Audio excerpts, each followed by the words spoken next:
Welcome to നൈനാസ് kitchen. ഞാൻ ഇന്ന് ഒരു ചിക്കൻ്റെ കുറുമയുടെ റെസിപ്പിയാണ് കാണിക്കുന്നത്.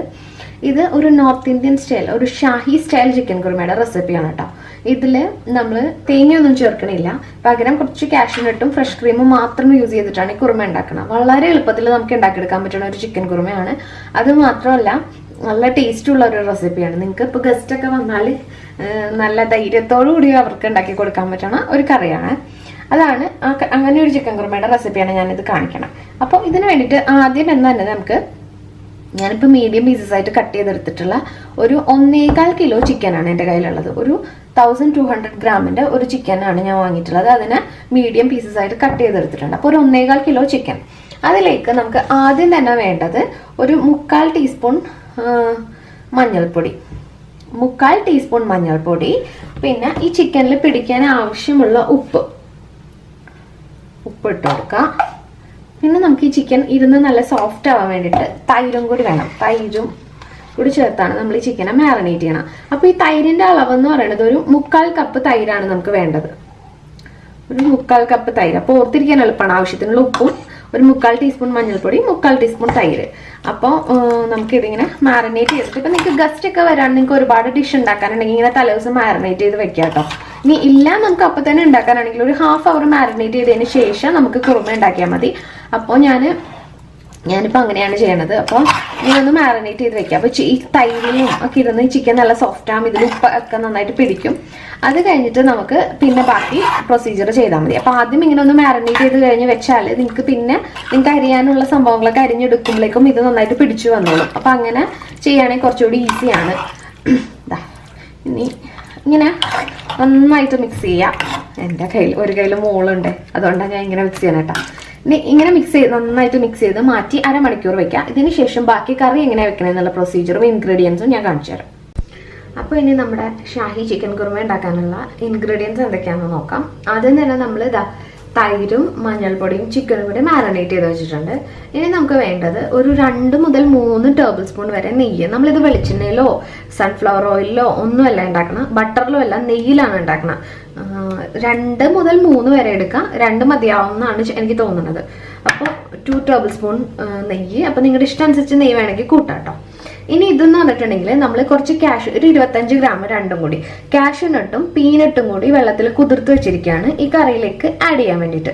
ഇത് എന്താണെന്ന് വെച്ചാൽ നമ്മൾ നോർത്ത് ഇന്ത്യൻ കുറുമകളിലും കറികളിലൊക്കെ കൂടുതലും കാഷ്യൂനട്ടിന്റെ കൂടെ പീനട്ടും കൂടിയാണ് അരയ്ക്കുക.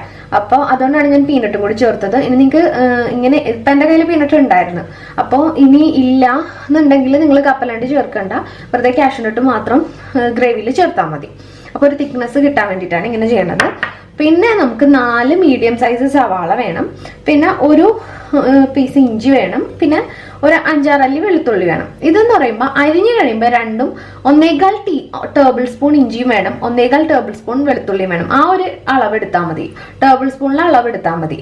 അപ്പോൾ ഞാനിതിപ്പോൾ ഇങ്ങനെ അരിയണതിന് മുമ്പ് കാണിച്ചു തന്നേ ഉള്ളൂ. സവാളയുടെയൊക്കെ ഒരു മെഷർ നിങ്ങൾക്ക് അറിയാൻ വേണ്ടിയിട്ട്. 2 പച്ചമുളക് വേണം. പിന്നെ ഒരു ഫ്രഷ് ക്രീം ഇതിൻ്റെ ഒരു ബോക്സ് വേണം. അങ്ങനെ നമ്മളൊരു ചെറിയ കോഴിയല്ലേ ഉണ്ടാക്കണം, അപ്പോൾ ഒരു ബോക്സ് മതി. ഇനി പൊടികൾ വേണ്ടതെന്ന് വെച്ചാൽ ഇപ്പൊ നമ്മൾ ചിക്കനിൽ മാരിനേറ്റ് ചെയ്തിട്ടുണ്ടല്ലോ ഉപ്പൊക്കെ ഇട്ട്, അതുകൊണ്ട് ഞാൻ വളരെ കുറച്ച് ഉപ്പ് ഇവിടെ എടുത്ത് വെച്ചിട്ടുള്ളൂ. വേണമെങ്കിൽ നമുക്ക് ലാസ്റ്റ് ചേർത്ത് കൊടുക്കാം. അപ്പൊ ഉപ്പ്, ആവശ്യത്തിനുള്ള ഉപ്പ്. പിന്നെ എടുക്കുന്നത് മല്ലിപ്പൊടി. മല്ലിപ്പൊടി എന്ന് പറയുന്നത് ഒരു 1.5 ടീസ്പൂൺ മല്ലിപ്പൊടി, ചെറിയ സ്പൂണിൽ 1.5 ടീസ്പൂൺ. പിന്നെ മുളക് പൊടി 2.5 ടീസ്പൂൺ, ചെറിയ സ്പൂണിൽ 2.5 ടീസ്പൂണ്. പിന്നെ ഗരം മസാല ഒരു 3/4 ടീസ്പൂണാണ് നമുക്ക് മൊത്തം കറിക്ക് വേണ്ടി ആവശ്യമുള്ളത്. അതിൽ പകുതി ഞാനിവിടെ എടുത്തു വെച്ചിട്ടുണ്ട്. ഇനി പകുതി ലാസ്റ്റ് കറി വെന്ത് വരുമ്പോൾ ഇട്ട് കൊടുക്കാൻ വേണ്ടിയിട്ടുള്ളതാണ് ഞാൻ പകുതി ഇതിൽ എടുത്തു വെച്ചിട്ടുള്ളൂ. പിന്നെ വേണ്ട ഒരു സംഭവം നമ്മുടെ ഉലുവയുടെ ഇലയില്ലേ, കസൂരി മേന്തി, അത് വേണം. അത് നമ്മളൊന്ന് ജസ്റ്റ് ചൂടാക്കിയിട്ട് ഇങ്ങനെ കൈ കൊണ്ട് പൊടിക്കുമ്പോൾ തന്നെ ഇങ്ങനെ പൊടിഞ്ഞു കിട്ടും. അത് ഒരു 1/2 ടീസ്പൂൺ മുതൽ 3/4 ടീസ്പൂൺ വരെ നമ്മുടെ ടേസ്റ്റ് അനുസരിച്ച് ചേർത്ത് കൊടുക്കുക. അപ്പൊ ഇത്രയാണ് നമ്മുടെ ഇൻഗ്രീഡിയൻസ്. ഇതിൽ തക്കാളി ഇല്ല, പിന്നെ വേറെ പ്രത്യേകിച്ച് ഒരു സംഭവങ്ങളും ഇല്ല. വളരെ എളുപ്പത്തിൽ നമുക്ക് ഉണ്ടാക്കിയെടുക്കാൻ പറ്റും. ഇനി നമുക്ക് എങ്ങനെ കറി ഉണ്ടാക്കണമെന്ന് നോക്കാം. ഞാൻ എൻ്റെ പാനിലേക്ക് 2 ടേബിൾ സ്പൂൺ നെയ്യ് ഒഴിക്കാം കേട്ടോ. നെയ്യ് ഒന്ന് ചൂടായി വരുമ്പോൾ നമുക്ക് ആദ്യം തന്നെ ഇഞ്ചിയും വെളുത്തുള്ളിയാണ് ഇട്ട് കൊടുക്കേണ്ടത്.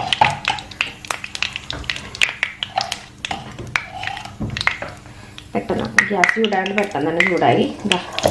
വെളുത്തുള്ളിയും ഇഞ്ചിയും ഇതിനെ പച്ചച്ചവ് ഒന്ന് മാറി വരുമ്പോൾ നമുക്ക് സവാളയും പച്ചമുളകും ചേർത്ത് കൊടുക്കാം കേട്ടോ. പിന്നെ പച്ചച്ചവ് ഒന്ന് മാറി വരട്ടെ, അതുവരെ വെയിറ്റ് ചെയ്യാം. ഇപ്പൊ ഞാൻ മീഡിയം ഫ്ലെയിമിലാണ് തീ ഇട്ടിട്ടുള്ളത്, ഗ്യാസിന്റെ ഫ്ലെയിം. അപ്പോൾ അങ്ങനെയാകുമ്പോൾ നമുക്ക് വേഗം വഴന്നും കിട്ടും, എന്നാൽ കരിഞ്ഞും പോകില്ല. അപ്പോൾ ജസ്റ്റ് ഇതിന്റെ പച്ചച്ചോവ ഒന്ന് മാറി വരുമ്പോൾ തന്നെ സവാള ഇട്ട് കൊടുക്കാം. അപ്പൊ നമുക്ക് ഇത് രണ്ടും കൂടി ഒരുമിച്ച് വഴന്ന് കിട്ടിക്കൊള്ളും. ഇപ്പൊ നമ്മുടെ വെളുത്തുള്ളിയും ഇഞ്ചിയും ഒരുവിധം വഴന്ന് പച്ചച്ചോവ മാറിയിട്ടുണ്ട്. ഈ സമയത്ത് നമുക്ക് പച്ചമുളകും നമ്മൾ എടുത്തു വെച്ച 4 സവാള നീളത്തിൽ അരിഞ്ഞിട്ട് കനം കുറഞ്ഞ് നീളത്തിൽ അരിഞ്ഞ് ഇതിലേക്ക് ഇട്ട് കൊടുക്കാം. ഇനിയുണ്ടല്ലോ, ഇത് നന്നായിട്ട് വഴന്ന് വരണം. ഇതിലേക്ക് ഞാനിപ്പോൾ ഉപ്പൊന്നും ചേർക്കണില്ല, കാരണം ചിക്കനിലൊക്കെ ഉപ്പുള്ളതുകൊണ്ടേ നമുക്ക് ചിലപ്പോൾ ആവശ്യം വരില്ല. അപ്പൊ ഞാൻ പൊടി ചേർക്കുമ്പോൾ തന്നെ കുറച്ച് ഉപ്പ് ഇതിലേക്ക് ചേർത്ത് കൊടുക്കുന്നുള്ളൂ. കറി ലാസ്റ്റ് ടേസ്റ്റ് ചെയ്തിട്ടാണ് നമ്മൾ ബാക്കി ഉപ്പ് ചേർക്കണത് കേട്ടോ. അപ്പോൾ ഇതിങ്ങനെ കിടന്ന് നന്നായിട്ട് ഈ നെയ്യിൽ കിടന്ന് വഴന്ന് വരട്ടെ. ഈ നെയ്യിലുണ്ടല്ലോ ഇഞ്ചി വെളുത്തുള്ളിയൊക്കെ വഴന്ന് വരുമ്പോൾ നല്ലൊരു സ്മെല്ലാണ് കേട്ടോ. ഇങ്ങനെ വഴന്ന് വരട്ടെ. ഇത് അത്യാവശ്യം നന്നായിട്ട് വഴന്ന് ഒരുവിധം ബ്രൗൺ കളർ ആവണം, അതുവരെ നമ്മൾ വെയിറ്റ് ചെയ്യണം. അപ്പൊ ഞാൻ അത് കഴിഞ്ഞിട്ട് നമുക്ക് ബാക്കി പ്രൊസീജിയർ ചെയ്യാം. നമ്മൾ ഈ സമയത്തുണ്ടല്ലോ, ഇപ്പൊ സവാള ഒരുവിധം വഴന്ന് വന്നിട്ടുണ്ട്, ഒരു ലൈറ്റ് ബ്രൗൺ കളർ ആയിട്ടുണ്ട്. ഈ സമയത്ത് നമ്മൾ എടുത്ത് വെച്ച മുളക് പൊടി, ഗരം മസാല, ഉപ്പ്, മല്ലിപ്പൊടി, ഇത്രയും പൊടികൾ നമ്മൾ ചേർത്ത് കൊടുക്കാണ്. ഇനി ഇതിന്റെ പച്ചമണം ഒന്ന് മാറണം. പൊടി ചേർക്കുമ്പോൾ എപ്പോഴും ലോ ഫ്ലെയിമിലാക്കി വെക്കുക, പൊടി കരിഞ്ഞു പോകാതിരിക്കാൻ വേണ്ടിയിട്ടാണ് കേട്ടോ. അപ്പോൾ ഒന്ന് ഇതിന്റെ പച്ചമണം ഒന്ന് മാറിക്കഴിയുമ്പോൾ നമുക്ക് ചിക്കൻ ഇതിലേക്ക് ചേർത്ത് കൊടുക്കാം. ഇപ്പോൾ നമ്മുടെ പൊടികളുടെ പച്ചമണമൊക്കെ മാറിയിട്ടുണ്ട്. ഇപ്പൊ നമ്മൾ മാരിനേറ്റ് ചെയ്ത് വെച്ച ചിക്കൻ ഉണ്ടല്ലോ, തൈര്, മഞ്ഞൾപ്പൊടി, ഉപ്പ്. നിങ്ങൾക്ക് വേണമെങ്കിൽ മാരിനേറ്റ് ചെയ്യുമ്പോൾ ഇതിലേക്ക് കുറച്ച് കുരുമുളക് പൊടിയും കൂടി ഇടാം. ഞാനിപ്പോൾ കുരുമുളക് പൊടി ഇടുന്നില്ല, ഇതിനാവശ്യത്തിന് എരിവുണ്ടാവും. ഈ കറിക്ക് ഒരുപാട് സ്പൈസി ആയിരിക്കില്ല, പക്ഷെ എന്നാൽ ആവശ്യത്തിന് എരിവുണ്ടാവും. പിന്നെ ഇതിൽ കുരുമുളകിന്റെ ഫ്ലേവർ എനിക്കെന്തോ അത്ര സുഖമായിട്ട് തോന്നിയിട്ടില്ല, അതുകൊണ്ട് ഞാൻ ചേർക്കണില്ല. വേണ്ടവർക്ക് കുരുമുളക് പൊടി ചേർക്കാം. അപ്പോൾ നന്നായിട്ട് മിക്സ് ചെയ്ത് കൊടുക്കാം. ഈ സമയത്ത് വെള്ളം ഒഴിക്കരുത്. ചിക്കനും ഇതും കൂടി നന്നായിട്ട് മിക്സ് ചെയ്തിട്ടുണ്ടല്ലോ, ഇത് 5 മിനിറ്റ് ഇങ്ങനെ തുറന്ന് തന്നെ കിടക്കട്ടെ. മീഡിയം ഫ്ലെയിമിലാണ് ഞാൻ എല്ലാം ചെയ്യുന്നത് കേട്ടോ. അപ്പോൾ ഈ ചിക്കനിൽ മസാലയൊക്കെ നന്നായിട്ടൊന്ന് പിടിക്കും. അപ്പോൾ ഉള്ളിലേക്കൊക്കെ ഒന്ന് പിടിക്കാൻ വേണ്ടിയിട്ടാണ്. ഈ തൈരൊന്ന് വറ്റും, എല്ലാം കൂടി ഒന്ന് നന്നായിട്ട് മിക്സ് ആക്കി കിട്ടും. ഇങ്ങനെ ഒരു 5 മിനിറ്റിന് ശേഷം നമുക്ക് നല്ല ചൂടുള്ള ഒരു 1.5 കപ്പ് മുതൽ 1 കപ്പ് മുതൽ 1.5 കപ്പ് വരെയുള്ള വെള്ളം ചേർത്ത് കൊടുക്കുക. അപ്പൊ അത് ഗ്രേവിക്ക് വേണ്ടിയിട്ടാണ്. അപ്പൊ ആദ്യം തന്നെ ഇതൊരു 5 മിനിറ്റ് ഇങ്ങനെ കിടന്ന് നന്നായിട്ടൊന്ന് ഈ തൈരും ഒന്ന് വലിഞ്ഞ് ഈ മസാലയൊക്കെ ഈ ചിക്കനിലേക്ക് ഒന്ന് പിടിക്കട്ടെ. അപ്പൊ നമ്മൾ ചിക്കൻ ചേർത്തിട്ട് ഒരു 5 മിനിറ്റ് ആയിട്ടുണ്ട് കേട്ടോ. ഇതിലേക്ക് നല്ല തിളച്ച വെള്ളമാണ് ഞാൻ ഒഴിച്ചു കൊടുക്കുന്നത്, ചൂടുള്ള വെള്ളം. പച്ചവെള്ളം ഒഴിക്കരുത്. അപ്പൊ കറിയുടെ മസാലയുടെ ഒരു പച്ചച്ചോവ വരും, അതുകൊണ്ട് നിങ്ങൾ ഒരു കറിയിലേക്കും പച്ചവെള്ളം ഒഴിക്കരുത്. ഇപ്പൊ ഇതിലേക്കുള്ള ഗ്രേവി ഇങ്ങനെ ആയിട്ടുണ്ട്. ഇനി ഇത് മൂടി വെച്ചിട്ട് മീഡിയം ഫ്ലെയിമിൽ കിടന്നിട്ട് ഒരു 15 മിനിറ്റോളം ഇത് വേവണം. ചിക്കൻ വേവണമല്ലോ, 15-20 മിനിറ്റ് നമ്മൾ വെയിറ്റ് ചെയ്യുക. ചിക്കൻ വേവണം അവരെ വെയിറ്റ് ചെയ്യാം. അപ്പോൾ അത് കഴിഞ്ഞിട്ട് നമുക്ക് ബാക്കി പ്രൊസീജിയർ ചെയ്യാം. നമ്മുടെ ചിക്കൻ വെന്തു. ഒരു 20 മിനിറ്റ് ഞാൻ മൂടി വെച്ച് കുക്ക് ചെയ്തിട്ടാ. ഈ സമയത്ത് ചിക്കൻ വെന്ത് നല്ല നമ്മൾ ഒഴിച്ച നെയ്യൊക്കെ മുകളിൽ തെളിഞ്ഞു വന്നിട്ടുണ്ട്. ഈ സമയത്ത് നമ്മള് 3/4 ടീസ്പൂൺ അളവ് പറഞ്ഞതിന്റെ പകുതി നമ്മൾ ഇട്ടിട്ടുണ്ടായി. പകുതി ഗരം മസാല ഇട്ട് കൊടുക്കുക. പിന്നെ കസൂരി മേത്തി ഞാനൊന്ന് ചൂടാക്കിയിട്ട് പൊടിച്ചിട്ടുണ്ട്. ഇതൊരു 3/4 ടീസ്പൂണാണ് ഞാൻ ഇട്ട് കൊടുക്കുന്നത് കേട്ടോ. 3/4 ടീസ്പൂൺ കസൂരി മേത്തി, 3/4 ടീസ്പൂൺ ഗരം മസാല ഇട്ടു. പിന്നെ മല്ലിയിലയും ഞാനിപ്പോ ഇടുന്നുണ്ട്. പിന്നെ ഇടുന്നതുണ്ടല്ലോ ഫ്രഷ് ക്രീമും ഞാൻ കുറച്ച് നട്ട്സും കപ്പലണ്ടിയും കൂടി കുതിർത്തില്ലേ, അത് ഒരുമിച്ച് അരച്ചിട്ട് ഒരുമിച്ചാണ് ഞാൻ ലാസ്റ്റ് ഇതിലേക്ക് ചേർക്കുന്നത്. ഫ്രഷ് ക്രീമും കപ്പലണ്ടിയും ഇത് ചേർക്കുമ്പോഴാണ് നമ്മുടെ കുറുമയുടെ ഒരു കൺസിസ്റ്റൻസിലേക്ക് ഈ കറി വരണത്. കറി കണ്ട കറിയുടെ കളർ തന്നെ മാറും. അത് മാത്രമല്ല ഗ്രേവി നല്ല തിക്കനായി വരും. അപ്പോ നിങ്ങൾക്ക് എത്ര ഗ്രേവി വേണോ അതനുസരിച്ചിട്ട് വേണം നിങ്ങൾ ഈ ക്രീം ചേർത്ത് കൊടുക്കാൻ. കാരണം നല്ലോണം ഗ്രേവി വേണമെങ്കിൽ ഒരുപാട് വറ്റാൻ കാക്കണ്ട. ചിക്കൻ വെന്ത് കഴിയുമ്പോൾ തന്നെ നമുക്ക് ഇത് ഒഴിച്ചു കൊടുക്കാം. ഇനിയിപ്പോ നിങ്ങൾക്ക് കുറച്ച് നല്ലോണം അധികം ഗ്രേവി വേണ്ട, കുറച്ച് തിക്ക് ഗ്രേവി മതിയെങ്കിൽ കുറച്ചുകൂടി ഗ്രേവി വറ്റിയതിന് ശേഷം ഈ ക്രീം ചേർത്ത് കൊടുത്താൽ മതി. ഓൾറെഡി ഈ ക്രീം ചേർക്കുമ്പോൾ കറി നന്നായിട്ട് കുറുകും. അപ്പൊ ഇരുന്ന് കുറുകിക്കോളും. അപ്പൊ ഞാൻ ഇതുണ്ടല്ലോ പാലപ്പത്തിന്റെ കൂടെയും ചപ്പാത്തി, റൊട്ടി, നാന്, കുൽച്ച അങ്ങനെയുള്ള സംഭവങ്ങളുടെ കൂടെയൊക്കെ നല്ല കോമ്പിനേഷൻ ആണ്. അപ്പൊ ഈസ്റ്റർ ഒക്കെ വരുന്നുണ്ടല്ലോ, അപ്പൊ നിങ്ങൾ എല്ലാവരും ഇനി പാലപ്പൊക്കെ ഉണ്ടാക്കുമ്പോൾ ഇതൊന്ന് മാറ്റി ട്രൈ ചെയ്ത് നോക്കണം. നല്ല സൂപ്പർ റെസിപ്പിയാണ് കേട്ടോ. നല്ല ടേസ്റ്റ് ഉള്ളതാണ്. ഗസ്റ്റ് വന്നാലൊക്കെ നമുക്ക് കൊടുക്കാൻ ധൈര്യത്തോടെ കൊടുക്കാൻ പറ്റുന്ന ഒരു റെസിപ്പിയാണ്. അപ്പൊ നമ്മളിപ്പോ എല്ലാ ഇൻഗ്രീഡിയൻസും ഇതിലേക്ക് ചേർത്തിട്ടുണ്ട്.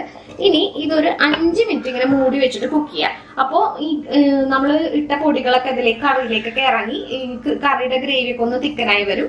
അതിനുശേഷം നമുക്കിത് സെർവ് ചെയ്യാം. അപ്പൊ നമ്മുടെ കുറുമ റെഡി ആയിട്ടുണ്ട്. ഇതിന്റെ കളർ ഉണ്ടല്ലോ, നിങ്ങൾ ക്യാമറയിൽ കാണുന്ന കളറല്ല കേട്ടോ, ഒരു ലൈറ്റ് ഓറഞ്ച് കളറാണ്. അപ്പോൾ നിങ്ങൾക്ക് ആവശ്യമുള്ള ഗ്രേവി അനുസരിച്ച് ഞാൻ പറഞ്ഞ പോലെ നിങ്ങൾ കറി ഇറക്കുക, അതനുസരിച്ച് ക്രീം ചേർത്ത് കൊടുക്കുക. അപ്പോൾ എല്ലാവരും ഇത് ട്രൈ ചെയ്യണം. നല്ലൊരു റെസിപ്പിയാണ്. ഇതൊരു ലൈറ്റ് ഓറഞ്ച് കളറാണ്. നിങ്ങൾ ക്യാമറയിൽ ഈ വീഡിയോ കാണുമ്പോൾ കറി ടേസ്റ്റില്ലാന്ന് ഓർത്ത് ഒരിക്കലും ട്രൈ ചെയ്യാതിരിക്കരുത്. നമുക്ക് വീണ്ടും നല്ലൊരു റെസിപ്പി ആയിട്ട് കാണാം. നിങ്ങളിത് ട്രൈ ചെയ്ത് ഫീഡ്ബാക്ക് അറിയിക്കുക.